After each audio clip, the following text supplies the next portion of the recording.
एक chief officer को 2 करोड़ रुपए की गाड़ी गिफ्ट की गई, क्या मामलात हैं? फिर सोशल मीडिया पर भी बड़े वायरल हो गए। एक्चुअली वो गाड़ी का ये था कि वो हमारी मैनेजमेंट और काम से इंस्पायर होके एक शरीफ शहरी जज्बाती होके हमें गाड़ी दे गया। अल्लाह उसका भला करे। ठीक है। वैसे वो वापस कर दी थी हमने। उनका एक बहुत अच्छा इकदाम था और बड़ा हौसला बंदा हमारा और हमारी टीम का भी। लेकिन हमारा ये फर्ज बनता था, हम गवर्नमेंट ऑफिशियल्स थे तो हमें ऐसे गिफ्ट नहीं रखने चाहिए, तो बड़ी मुश्किल से वापस ली।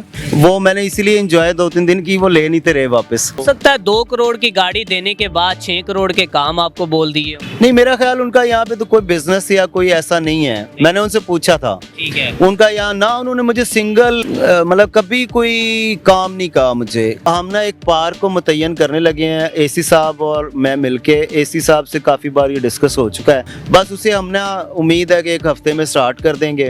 वहाँ पे हम चाह रहे हैं कि उसे मुकम्मल तौर पे हम खूबसूरती की तरफ लेके जाएं और वहाँ पे कुछ ऑब्जेक्ट्स ऐसे बनाएं कि वहाँ पे आने वाले शहरी जो है ना और उनके बच्चों के लिए एंटरटेनमेंट मिले, शहर की खूबसूरती में भी इजाफा हो। उससे कोई ऐसा बनाए कि वो सेल्फी पॉइंट बन जाए। अस्सलामुअलैकुम, एनपीजी मीडिया के साथ मैं हूँ मियां अरसलान। नाज़रीन, आज मैं आपकी मुलाकात करवाने जा रहा हूँ चीफ ऑफिसर लोकल गवर्नमेंट जनाब उमर फारूक साहब के साथ, जो कि गुज़िश्ता दिनों से सोशल मीडिया सेंसेशन बने हुए वायरल हैं कि इन्हें 2 करोड़ रुपए की गाड़ी गिफ्ट की जाती। आइए चीफ ऑफिसर साहब से जानते हैं क्या मामलात हैं, 2 करोड़ रुपए की गाड़ी क्यों गिफ्ट की गई है, क्या चक्कर है। अस्सलाम वालेकुम। वालेकुम अस्सलाम। सर कैसे हैं आप? अल्हम्दुलिल्लाह मैं ठीक हूँ। सर, एक चीफ ऑफिसर को 2 करोड़ रुपए की गाड़ी गिफ्ट की गई, क्या मामलात हैं? फिर सोशल मीडिया पर भी बड़े वायरल हो गए।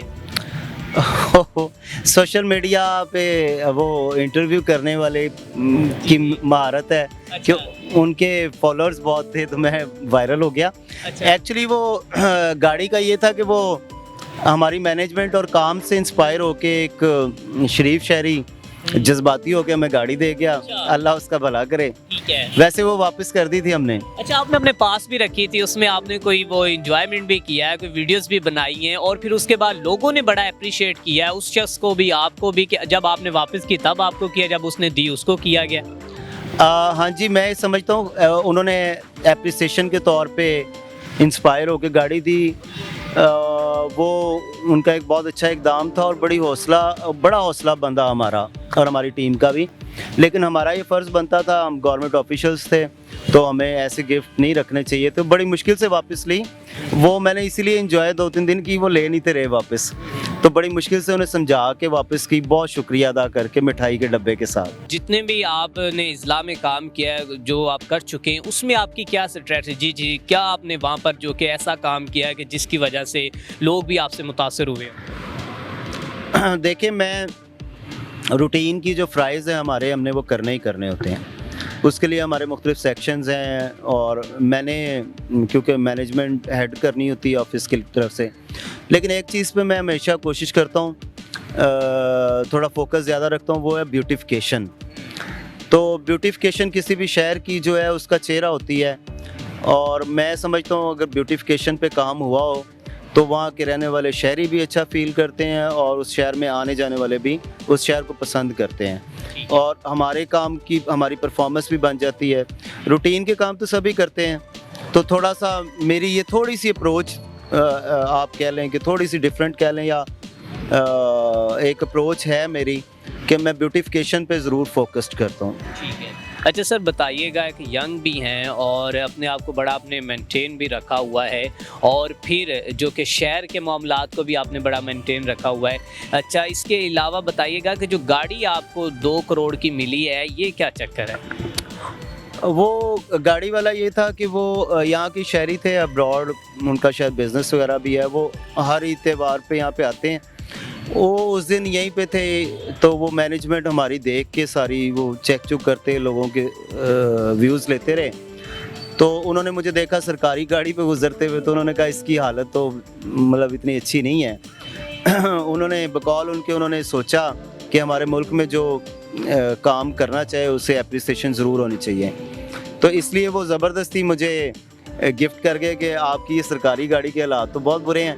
तो वो ज़बरदस्ती मुझे ना रोको ये केबिन डाला था नया अप्लाइड फॉर, वो मुझे गिफ्ट कर गए। अच्छा सर, कोई ऐसा शायद आपने उनका काम किया हो कि वो 2 करोड़ की गाड़ी जो कि गिफ्ट नहीं रिश्वत के तौर पर आपको मिली? नहीं नहीं, वो बेसिकली तो मेरा ख्याल सारा साल बाहर ही होते हैं, यहाँ पे ईद त्योहार पे आते हैं। तो उन्होंने तो बाद में भी कभी कोई काम नहीं कहा, पहले भी नहीं कहा, और मैं जानता भी नहीं था उन्हें। अच्छा सर, उसके बाद सवाल तो आप पे उठे होंगे, अच्छे भी और बुरे भी, कि 2 करोड़ की गाड़ी गिफ्ट क्यों की गई और सीओ साहब ने वो अपने पास भी एक आधा दिन क्यों रखी? नहीं, वैसे किसी ने ऐसा सवाल नहीं किया, सबको पता लग गया था कि एप्रिसिएशन के तौर पे वो गाड़ी शहरी ने दी है, और सबको ये भी पता लग गया था कि मैंने वापस दे दी है। वो 2-3 दिन इसलिए रही, मैं वो भी ना रखता शायद कि वो वापस नहीं ले रहे थे, वो बस जिद थे कि नहीं ये आपने रखनी है। हमें बड़ी खुशी हुई है, उनके पास होंगी और भी गाड़ियाँ, तो वो पर हम गवर्नमेंट ऑफिशियल्स थे तो मुनासिब नहीं था, हमने मीटिंग। पाकिस्तान एक गरीब मुल्क है, यहाँ पर जो कि भूख के लाले पड़ रहे हैं, लेकिन वहीं पर जो कि सरकारी जो कि ऑफिसर हैं उनको 2 करोड़ रुपए की गाड़ियाँ तोहफे में मिल रही। ये ऐसे हमेशा तो नहीं होता, तो वो एक आधा वाकया कोई हमारी जॉब में हो जाता होगा, हमेशा ऐसे नहीं होता। तो मोस्टली तो लोग ये है कि खुशी में हमारी दावतें कर देते हैं, बड़ा भी किसी को प्यार आए तो छोटे मोटे गिफ्ट देते हैं। वो मेरा ख्याल ज़रा अल्लाह पाक ने उन्हें रिस्क काफ़ी दिया है, जो इतनी बड़ी गाड़ी देंगे, तो मैं खुद भी बड़ा हैरान। हाँ, मेरा ख्याल है बड़े दिल के मालिक ही थे, और पैसों की तरफ से भी मेरा ख्याल अच्छे भले होंगे। अच्छा। तो मैं खुद बड़ा हैरान हुआ था कि इतनी बड़ी गाड़ी और ज़बरदस्ती देके मेरी ना करने के बावजूद भी। तो हो सकता है 2 करोड़ की गाड़ी देने के बाद 6 करोड़ के काम आपको बोल दिए हो। नहीं, मेरा ख्याल उनका यहाँ पे तो कोई बिजनेस या कोई ऐसा नहीं है, मैंने उनसे पूछा था। ठीक है। उनका यहाँ ना, उन्होंने मुझे सिंगल मतलब कभी कोई काम नहीं कहा मुझे। कभी कभार हालचाल के लिए मुझे व्हाट्सएप पे मैसेज कर लेते हैं, अभी बाहर ही है मेरा ख्याल, तो कभी भी उन्होंने कोई काम नहीं, यहाँ पे कोई कंसर्न है उनका सारा कुछ मेरा अब्रॉड में है अब। ठीक है।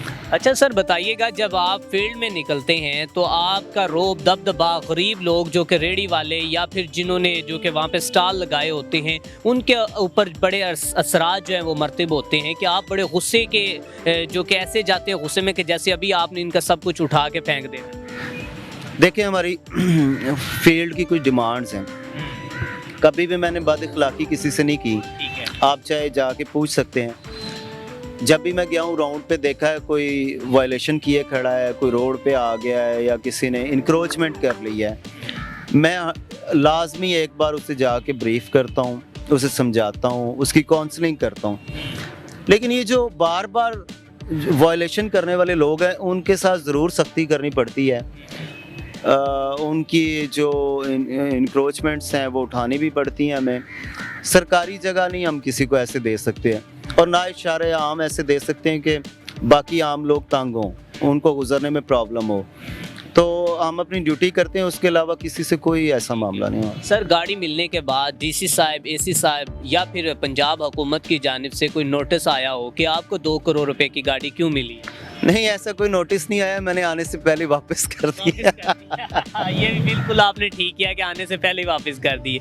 अच्छा, जब गाड़ी मिली थी उस वक्त एक दफ़ा दिल में तो बड़े वो सुकून वाले लम्हात आए होंगे कि यार एक गाड़ी 2 करोड़ की मिल गई है, इसको कैसे वापस करूँ? दिल तो कह रहा होगा कि नहीं करनी चाहिए।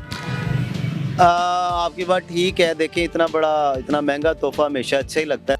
वैसे तोहफा कोई 10 रुपए में का भी हो, जो आपकी एप्रिसिएशन पे मिले, वो भी अच्छा ही लगता है।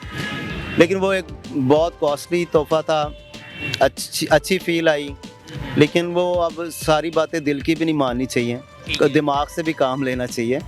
तो मैंने इसलिए उनको शुक्रिया करके वापस किया। अच्छा, आखिर में ये सवाल करना चाहूँगा, जो सरकारी ऑफिसर होते हैं उनके ऊपर ये इल्ज़ाम आयद किए जाते हैं कि इनके साथ रिश्वतों का लामतनाई जो सिलसिला है वो शुरू रहता है। आपको कहाँ तक बड़ी बड़ी ऑफर्स हुई हैं और आपने उनको ठुकराया हो, या फिर आपकी ज़िंदगी में भी ऐसे कोई मामलात आए हों? देखिए, हमारी जॉब है, बहुत सारे लोगों की जो बेसिक नीड्स हैं और टैक्स कलेक्शन और ये वो प्लानिंग्स के मामला आती है, वो हमारे साथ मुंसलिक हैं मेरे इदारे के साथ, तो डेवलपमेंट भी उसमें है। लेकिन मैं हमेशा कोशिश करता हूँ किसी को इतनी स्पेस ना दूँ कि वो ये बात मुझसे डिस्कस कर सके या इसे आगे ले जा सके। तो इसका बेहतरीन तरीका ये है कि जब भी आपको फील हो कि आपसे कोई ऐसी बात कर रहा है, तो आप उस बात को वहीं पे रोकें और उसे उधर ही टालें। लोगों को भी अंदाज़ा हो जाता है कि इसने इस तरफ नहीं जाना। तो आप कानून पे अमल दरामद करते रहें, तो उससे देखें हम भी सुकून में रहते हैं और कानूनी तकाज़े भी पूरे होते हैं। अच्छा सीओ साहब, आखिर में मुझे ये बताइएगा, हमारे चैनल के तवस्सुल से रिनाला खुर्द की आवाम के लिए कोई इस इंटरव्यू में ऐसी खुशखबरी दे दें कि कोई पार्क्स या कोई ऐसी जगह जहाँ पर नाजायज़ तजावज़ात हैं, आप कहेंगे कि इंशाल्लाह जैसे मैंने पहले जो कि एक अपने फ़र्ज़ को कर्ज समझ कर काम किया है, ये भी ऐसे ही करूँगा इस इंटरव्यू के तवस्सुल से कि लोग भी खुश हो जाएँ?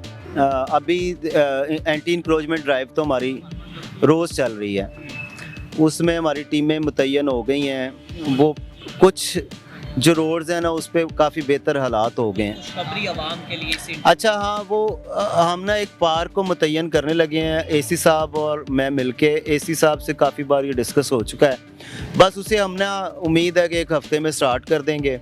वहाँ पे हम चाह रहे हैं कि उसे मुकम्मल तौर पे हम खूबसूरती की तरफ लेके जाएं और वहाँ पे कुछ ऑब्जेक्ट्स ऐसे बनाएं कि वहाँ पे आने वाले शहरी जो है ना और उनके बच्चों के लिए एंटरटेनमेंट मिले और उन्हें मतलब शहर की खूबसूरती में भी इजाफा हो और उससे कोई ऐसा बनाए कि वो सेल्फी पॉइंट बन जाए। ठीक है, बहुत से लोग आपसे नाखुश भी हैं, मीन के अक्सर औक़ात जहाँ पर लोग राज़ी होते हैं वहाँ पर नाराज़ भी होते हैं, तो उन लोगों को क्या पैगाम देना चाहेंगे? देखिए, मैं सबको खुश करना भी नहीं चाहता, मैंने अपनी ड्यूटी भी करनी है जिसके लिए मुझे यहाँ पे तैनात किया गया है। और वैसे भी वो कतील शफाई साहब ने कहा है ना कि आसमां से फरिश्ते जो उतारे जाएंगे वो भी इस दौर में सच बोलेंगे तो मारे जाएंगे। जो भी रुताती है हम ही से लहू मांगती है, हम कहाँ तक तेरे मकतब को सवारे जाएंगे। क्या बात। तो ड्यूटीज़ तो भाई ड्यूटीज़ हैं।